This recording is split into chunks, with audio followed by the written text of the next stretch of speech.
Hi, I'm Tim. Welcome to Watchbox, and thanks for logging on. If you love this watch, email me. My email address is right below in the description, tmosso@thewatchbox.com.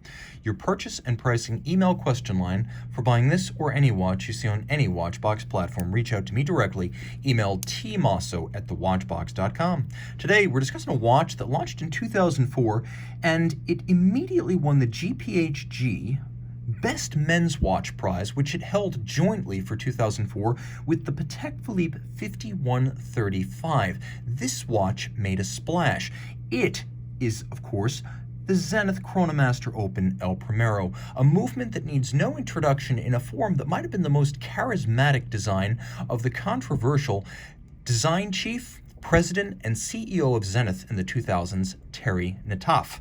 Now, in stainless steel, the watch is 45 millimeters in diameter, 14.2 millimeters thick, 53.5 millimeters from lug to lug, and 22 millimeters between the lugs. We're going to zoom out, throw it on my wrist, which is 16 centimeters in circumference. And I can tell you that the black dial version of this watch back in the mid-2000s was one of the watches that actually made me incurably enamored with luxury watches. I'd always been a dabbler and interested. This is one of the watches that had me smitten. I would say, though, that my wrist at 16 centimeters circumference is probably the smallest that can wear this watch well, so choose accordingly. You can see it is flat enough with a double gadroon domed bezel that you can slide it underneath a dress cuff. So while it's a big dress watch, it's still a dress watch.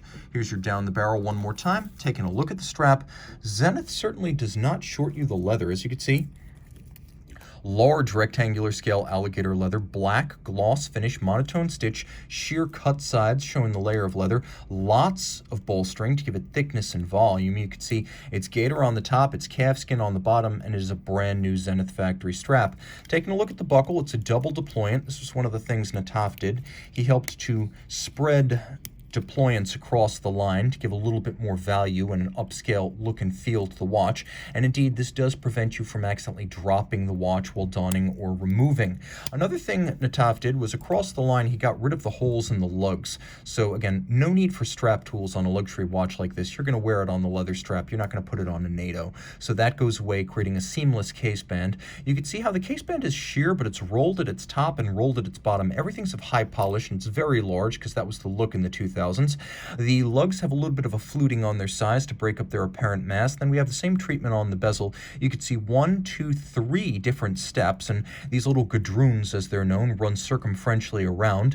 The crystal is a box section with a domed profile on top, which means it was not a cheap piece to buy. And you can see a trick of the style here is that the lug hoods actually come halfway up the first gadroon of the bezel, so that the bezel can be sunken down into the lugs and make the watch a little thinner. Vintage-inspired lozenge-style chronograph pushers and a crown with the Zenith Star logo. You can see that the case back is simple, the movement is bare, and the action is surprisingly on the dial side. We often associate the case backs of luxury watches with the action facet of the watch, but Nataf had an insight into the romance of the movement. He understood that it's all in the beating balance and the escapement, and so he created these specially designed calibers that had skeletonized bridges for the end of the drivetrain, the escapement, and the balance, so you could see the escapement and the balance from the dial side. And as I like to say, it's 90% of the fascination of a tourbillon at 10% of the price. Now, this is a lovely dial, one that will stand the test of time.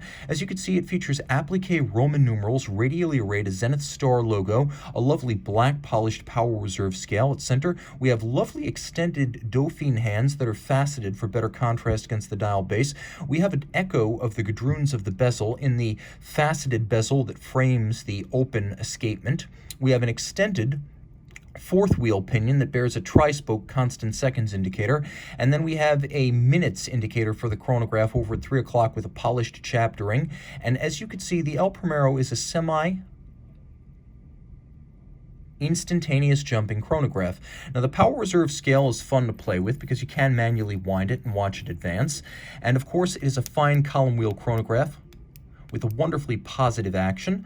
It has a 52-hour power reserve wound manually or automatically. Here you can see caliber 4021, 39 joules, bidirectional automatic winding. It is a column wheel lateral clutch chrono, and you can see on the reverse side the column wheel and the lateral clutch, the El Primero being one of the best looking chronographs on the market. And thanks to that very crisp column wheel action, you really get the best of the chronograph experience. And of course, it beats away at 36,000 vibrations per hour or 10 beats per second, as the El Primero movements have, with one notable Rolex exception. Since the first El Primero debuted in 1969, it was an historic piece, the first automatic winding integrated high-beat chronograph, still a reference point for the industry. And of course, in this watch, under this lovely ruthenium-colored dial, it's water-resistant down to 30 meters. It is large, but it is a dress watch, and an outstanding one of the best Zenith watches of the 2000s, and a GPHG laureate.